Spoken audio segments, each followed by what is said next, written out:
हमारे चैनल से जुड़ने के लिए YouTube पर अमीर हसन नेटवर्क को अभी सब्सक्राइब करें। बना दिया। हुजूर ने अपने खुद से बड़ी, हुजूर की उम्र शरीफ 25 साल, अम्मी खदीजतुल कुबरा की उम्र शरीफ 40 साल, अल्लाह के रसूल ने बेवा औरत से और अपने से 15 साल बड़ी औरत से निकाह करके उम्मत को यह पैगाम दे दिया कि बेवा से शादी करना नहूसत न समझना, बल्कि बेवा से शादी करना सुन्नत समझना, और अपने से बड़ी हो उससे भी शादी करना सुन्नत समझना।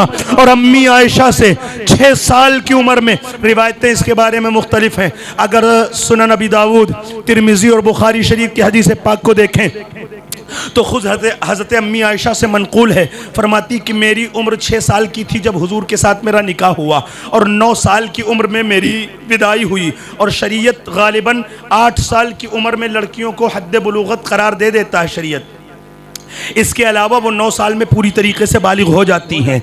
अच्छा, और एक पाकिस्तान के तहरीक अहमदी करके एक तहरीक है, उसके जो बानी हैं उन्होंने जो तहकीक की वो हज़रत सैयदा फ़ातिमतुज़ ज़हरा सलामुल्लाहि अलैहा की ज़िंदगी को, उनकी उम्र को सामने रख कर फिर उस हिसाब से उन्होंने मुकर्रर किया कि जो उम्र शरीफ थी निकाह की वो 10 साल थी, और जो विदाई की उम्र थी वो गालिबन 12 या 15 साल थी। लेकिन हकीकत जो है, अगर बुखारी शरीफ की हदीस पाक देखें, मजबूत हदीस, तो फिर यही है कि निकाह 6 बरस की उम्र में, विदाई 9 बरस की उम्र में। तो हुजूर ने, और हुजूर की उम्र 54 साल की उम्र, हुजूर की कितनी, 54 साल की उम्र में 6 साल की बच्ची से निकाह करके फिर 9 साल की उम्र में, अब वो बालिग हो चुकी थी, विदाई हुई।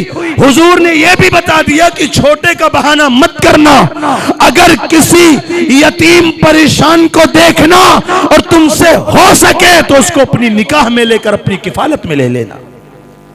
ये रसूलुल्लाह का पैगाम है। और औरतों, अपनी किस्मत पर जितना औरतें नाज करें कम है, इसलिए कि ये वो दौर है कि हुजूर के आने से कब्ल जिन औरतों के मर्दों का इंतकाल हो जाता था जवानी में, उन औरतों के चेहरे पर कालिक लगाकर, गले में जूते का हार डालकर, उन्हें गधे पर बिठालकर पूरे शहर में घुमाया जाता था और कहा जाता था ये कितनी बड़ी मनहूस है कि जिसका औरत मर गया और ये अभी बैठी है। बच्चियां जिनके घर में विलादत होती बच्चियों की, वो लड़कियों को जिंदा दफन कर देते, इतनी नफरत करते थे लड़कियों से। मगर कुर्बान जाओ, एक ऐसा मक्के में ऐसा नूर, ऐसे नूर की ऐसी किरण फूटी, ऐसा चांद रोशन हुआ, अल्लाहू अकबर, कि जब मुस्तफा की विलादत हुई तो हर तरफ एक शोर मच गया और ये आवाज गूंजी कि अरे मजलूमों खुश हो जाओ, बेकसों का कस आ गया, बेबसों का बस आया है, लाचारों का चारा आया है, अमा महबूबे खुदा मोहम्मद मुस्तफा आमना का दुलारा आया है। और मेरे आला हजरत की निगाह जब पड़ी तो पुकार उठे, सुबह तैबा में हुई, बटता है बाड़ा नूर का, सदका लेने नूर का, आया है तारा नूर का, और तेरी नस्ले पाक में है बच्चा बच्चा नूर का, तू है ने नूर, तेरा सब घराना नूर का। हुजूर तशरीफ ले आए। अब तो औरतों की निकल पड़ी, समझ लीजिए चांदी ही चांदी। हुजूर ने जो जुल्म के बादल छाए थे, हुजूर की आमद में पे ऐसी किरण फूटी, सारे बादल छट गए। हुजूर ने फिर अदल का एक ऐसा माहौल बनाया, औरतों को औरतों का हक दिलाया, बच्चियों को बच्चियों का हक दिलाया। अब न बच्चियां दरगोर की जाएंगी और न औरतों के मुंह पे कालिक लगाई जाएगी, बल्कि हुजूर ने फरमाया जिन बच्चियों को तुम जिंदा दफन कर देते हो वो तुम्हारे लिए जहमत नहीं है, वो अल्लाह की रहमत है, उनकी कदर करो, वो तुम्हारे लिए रहमत है। तो हुजूर ने तुम्हें कदर तुम्हारी समझा दी। अब हुजूर के बाद बस जो मैं पॉइंट लेकर जा रहा हूं, इंशाअल्लाह ये 2 वाकयात इंशाअल्लाह आखिरी वाकयात ही होंगे मेरे, उसके बाद ख़त्म करूँगा गुफ्तगू, क्योंकि माहौल वो नहीं है कि अब आपसे वो गुफ्तगू की जाए जो मैं करना चाहता था फन की हूँ माताबा पे, इस आयत पे। अब हुजूर के बाद हुजूर ने तो अदल कायम कर दिया, हुजूर ने इस्लाम का बोलबाला करके कुफ्र का मुंह काला कर दिया।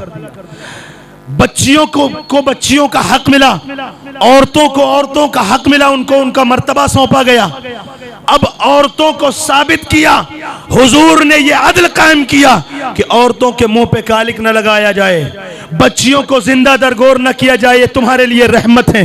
वरना आज जो तुम ये लोग छांटते बीनते हैं ना, शादी के लिए जब रिश्ता जाता है तो जाएंगे, रिश्ता पहुंच गया, अब बताया जाएगा फला जगह से भैया लड़का वाले आवत हैं देखे। अब बेचारा गरीब परेशान किसी तरह लड़की निपट जाए, उसने खूब घर और सफाई की, खाने पीने का बढ़िया बेहतरीन इंतज़ाम किया, माहौल बनाया।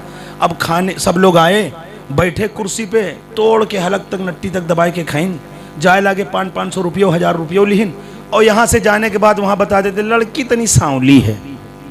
अब जब लड़की सांवली थी तो तूने खाना क्यों खाया?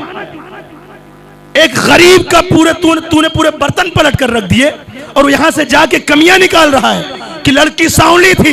मैं कहना चाहता हूं, लड़की जब पसंद आ जाए तो तुम उसके घर पे लुकमा उठाओ, वरना बता कर मत जाओ, ढिंढोरा पीट कर मत जाओ, बल्कि बगल वाले किसी को सेट करो, किसी के जरिए ही आदमी जाता है, उससे कहो कि बताना मत कि आज ही आऊंगा, मगर बता देना 1-2 दिन में आ सकते हैं।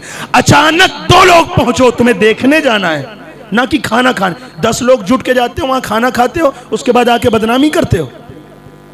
और कुछ लोग तो इसी पे उतारा है, बोरिया पिसान बांधे घूमते, 1 महीना 2 महीना तक खाली घर घर रिश्ता देखिए, यहाँ खाओ 1000 ले, वहाँ खाओ नजराना उसूलत, और 1 महीना तक यही मेरे अपन जिंदगी 2 महीना गोश्त पर गुजारा कर लेते। लड़के को करना कहीं और है, शादी फिक्स है, लेकिन उनका खाना खाए मन है तो 20 घर तक उतार लें। क्या मतलब निकलता है? किसी गरीब के सीने पे सवार होके तुमने पूछा खाना कहां से कैसे मर्जर के लाया है? कुछ ख्याल नहीं है इस चीज का। तो मैं कहना चाहता हूं कि जिस घर में तुम्हें निकाह करना है, पहले लड़की देख लो, समझ में आए तो लुकमा उठाओ। बंदा तो इंतजार में बैठा है कि यार खा के गए थे, बड़ी अच्छे से तारीफ करके गए थे, अभी तक उन्होंने कोई जवाब नहीं दिया, और तूने जवाब दिया तो उसमें कमी निकाल दी। समझ लो तुमने कमी नहीं निकाली है, अपने पैरों पर कुल्हाड़ी मारी है। अल्लाह तुम्हारे आगे भी तुम्हें बेटियां देगा और तुम्हारी बेटियों में भी कोई कमी निकाल कर जाएगा। तो तुम दूसरों की इज्जत करना सीखो। यह पैगाम दिया है मुस्तफ़ा करीम ने, और हुजूर के बाद फिर सहाबा की जिंदगी को हमारे सामने हुजूर ने रख दिया और फरमाया जो मेरे सहाबा की सुन्नत पर चले गोया कि वो मेरी सुन्नत पर चला, जो मेरे सहाबा के कौलो अफ़आल को माने उसने मेरे कौल को माना, जो बात सहाबा की वो मेरी हदीस है। हुजूर ने फरमाया जो बात सहाबा की वही बात मेरी। बात मुंह से सहाबा के निकले, सिर्फ ये मत समझना कि सहाबी रसूल ने कहा है, बल्कि ये समझना कि अल्लाह के रसूल ने कहा है। तो हुजूर के बाद सहाबा की जिंदगी हमारे सामने। अब सैयदना सिद्दीक़ अकबर, हुजूर के बाद दौरे खिलाफत सैयदना सिद्दीक़ अकबर की खिलाफत पर बैठ गए। मेरे आका सैयदना सिद्दीक़ अकबर खिलाफत पर बैठे, दिल में मुस्तफ़ा का इश्क है, सदाकत के परचम को बुलंद कर दिया और दुनिया का कोना कोना सदाकत से महक उठा। सैयदना सिद्दीक़ अकबर की सदाकत के बाद अब दौर आया उमर फारूक आजम का।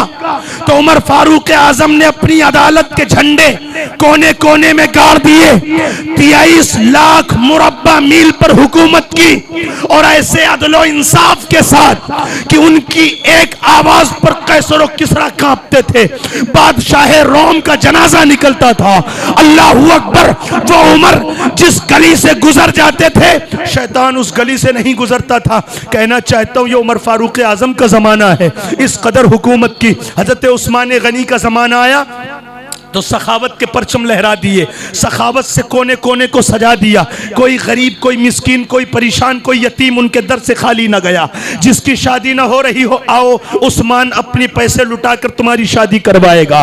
तुम यतीम हो, घर नहीं है, आओ उस्मान तुम्हें घर दिलाएगा। तुम्हारे पास खाना नहीं है तो आओ उस्मान तुम्हारे खाने का बंदोबस्त फरमाएगा।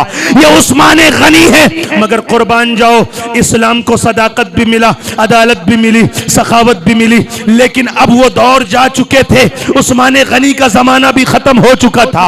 अब इस्लाम के हालात ऐसे थे, मजहब इस्लाम का हाल यूं हो चुका था कि अब इस्लाम को सिर्फ सदाकत नहीं बल्कि कोई ऐसी जात, कोई ऐसा बंदा चाहिए था जो तन्हा हो मगर उसमें सदाकत भी हो, जो तन्हा हो उसमें अदालत भी हो, जो तन्हा हो उसमें सखावत भी हो, जो तन्हा हो उसमें शुजाअत भी हो। यानी तन्हा एक बंदा हो, सारी खसलतें उसमें मौजूद हो, सदाकत उसमें हो, अदालत उसमें हो, सखावत उसमें हो, शुजाअत उसमें हो। जब इस्लाम में खुद मुसलमान आपस में तलवारें उठा दे और जद्दोकिताल का टाइम आ जाए और खून रेजी का वक्त आ जाए, तो जो अपने बेटे को सुलह उम्मा का ताज पहनाकर मैदान में उतार दे, ऐसी जात की जरूरत थी।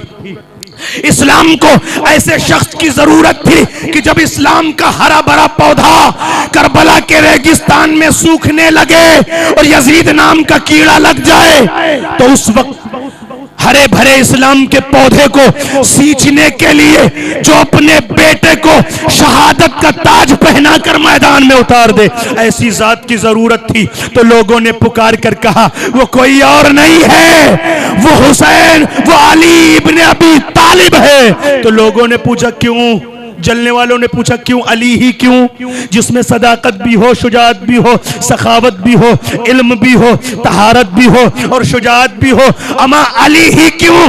तो चाहने वालों ने कहा इसलिए कि दीवार कांप जाती है, दर कांप जाता है, अली का नाम सुनकर अब भी खैबर कांप जाता है।